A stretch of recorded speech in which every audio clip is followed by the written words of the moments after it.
This compact and bright light from Godox might be the best option for YouTube because of how versatile it is. Which in today's video, I'm going to show you how to get a lot of different looks using a light like the Godox ML100 bicolor light. Have you ever bought a video light, got your camera and your angle and your gear and your lighting all set up, only to get the footage into post and hate how it looks? Me too. And when I learned a few basic things about lighting, it changed everything. My key light for this shot is that Godox ML100 bicolor light. And it's lights like this that have two features that make those lessons that I learned that changed everything really easy to do. First off, it's a bicolor light, meaning that you can adjust the temperature of the light from cool to warm. And second, you can easily adjust that temperature and the brightness of the light using a really convenient app. Let's talk about how to use those features to make your videos actually look good. Today's video is sponsored by Godox. You can change the colors and tones of your background and of your entire scene just by changing the temperature of your key light and making sure that you match the in-camera white balance settings to match that temperature of the key light so that you maintain a natural skin tone. But as long as you do that, you can change the colors and tones of your scene. Let me show you how to do that. So this is your pretty standard setup. My key light is at 5600 Kelvin daylight balance. What most lights are that you can't change the temperature of, that's they're going to come standard in.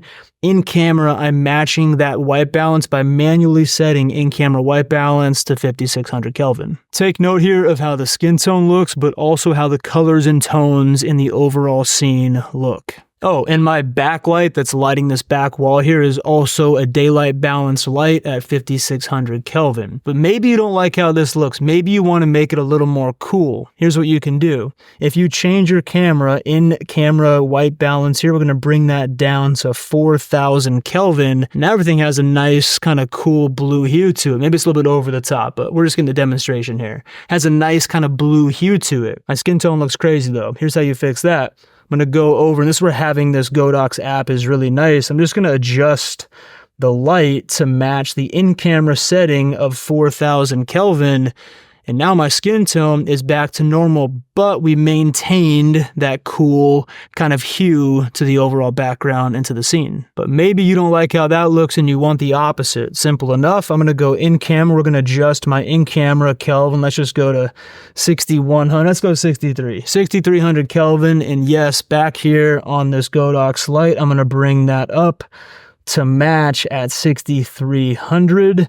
Now my skin tone looks normal again, but our overall scene has a bit more of like a warmer feel to it. So now that you have this new tool in your make your videos look great with lighting toolbox, what about the overall brightness of the scene and how to position your key light so that it's flattering for the subject? So this really blew my mind when I first learned it. I think it might do the same for you. It's all about the brightness of the scene. Yes, increasing the light intensity obviously is going to increase the brightness, but also increasing the ISO in the camera in conjunction with the brightness of your key light can actually make the overall scene look a lot different. Check this out. Okay, so right now the in-camera ISO is at 320 and my key light is at just under 50%. And you can just see, get an idea for how the brightness of me, the subject, me, I'm not going to change my brightness, but the background's going to change drastically just by using the ISO in the camera. So maybe this is too dark for you. Maybe you don't like how something like this looks. And this is what's cool about learning these tiny adjustments is you can make these small adjustments to your scene, maybe not as drastic as I'm about to do, but you can make small adjustments to get the overall look and feel that you want. So maintaining the same exposure here, I'm going to bring my key light all the way down to about like 15%. Okay, so right now I'm underexposed and so is the background. But when I bring up the ISO in camera to match that same exposure of my skin tone's the same as it was on that last example, but now the overall scene is a lot brighter. And let's go even a little bit further. I'm going to bring the key light intensity down to 5%.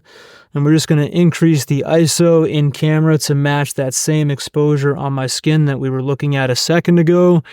And that's how this is now going to look with the different ISO setting in conjunction with the intensity of the light, we have 3 completely different looks on the overall brightness. And with that knowledge, you can make those small tweaks to your scene and just play with the different values of ISO and the light intensity to get yourself dialed in. There's 3 ways I like to use this Godox ML100 bicolor light in the studio. First, as a key light, which we've been doing for most of this video, we've got that key light, which is the light that's lighting our subject, as close as possible without being in the frame to get as soft of light as we can. And we're going to want to position that about 45 degrees to either side of the subject and about 45 degrees above, facing down for a textbook lighting setup. And when you get that right, you'll have a lighting situation where one side of your face has a little shadow on one side, and you're also going to get a catch light, a reflection in the subject's eye. And boom, flattering lighting.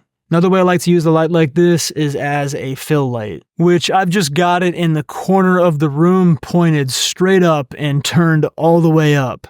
This is going to fill in the shadow side of my face as well as just light the space in general. Here's what that looks like when we toggle that fill light off and on, and you can see it's going to provide a subtle but different feel to the entire shot. I also like to use this as a practical light, which I've just got it positioned here in the background, and a practical light just means a light that you can see in the frame. I have the temperature turned all the way down to 2800 Kelvin for a nice warm feel, and I'm just using the modifier that comes with the light and think that offers a really cool and dynamic look for my background. This Godox ML100 bicolor light is pretty impressive. First off, yeah, it's incredibly compact, which has its benefits in the studio of not taking up too much space and being able to fit some pretty tight spaces. But you can also just connect a USB-C to a power bank and get all the benefits that we looked at in the studio today anywhere out in the field. Kind of a portable little powerhouse. I also love that you can connect it so seamlessly to the Godox app and be able to make those adjustments to your scene while not having to look on the back of the camera and like tweak the light and then go look at the camera. You can just do that all while you're in your scene, looking at maybe a monitor, but being able to see how the adjustments you're making to the light from the app are actually affecting your shot. And this thing gets like dumb bright. It gets really bright, and what's cool about that, I don't think I had it above like 30% besides some of those test shots we were looking at. I haven't like practically used it above 30%, which also means for me that the fans never really came on. I had to like crank the light, and it has to be on for a while at like 100%, at least for me. It has to be really turned up for a long time for the lights to actually get like warm enough for the fans to turn on and cool it off. But even when those fans are on, they're pretty quiet, and I don't see them as an issue in the studio when it comes to your audio. And for most of today's video, I was just using like the world's most adorable little lantern to produce some kind, and you have to pick this up separately, it doesn't come with it, but to produce some kind of soft light when I was using it for a key light. It's not the biggest light source, obviously. You get the benefit of it being really compact. It's not the biggest light source, but to put on like a larger modifier, which the bigger the softbox, the more flattering and soft the light's going to be. To pick up one of those, these do need a Bowens mount adapter because it's not a Bowens mount here. You got to pick up a Bowens mount adapter.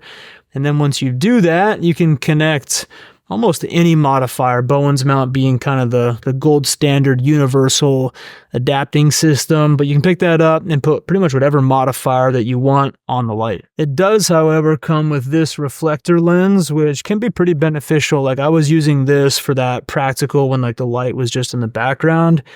You can use, it's going to produce a lot of harsh light, so it's not going to be ideal to like light a subject. You want like a soft box for that, but it's going to produce some harsh light. Can be good in certain situations, but this does come with the light. And I think that for $199, this light's gonna attract a lot of people. It's incredibly versatile, it gets really bright, nice and compact. The fans are pretty quiet.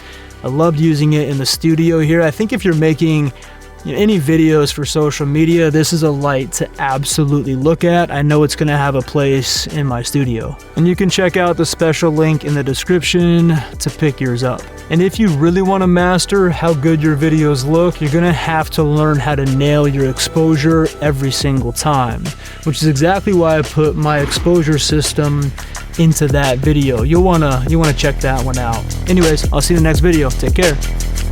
See ya.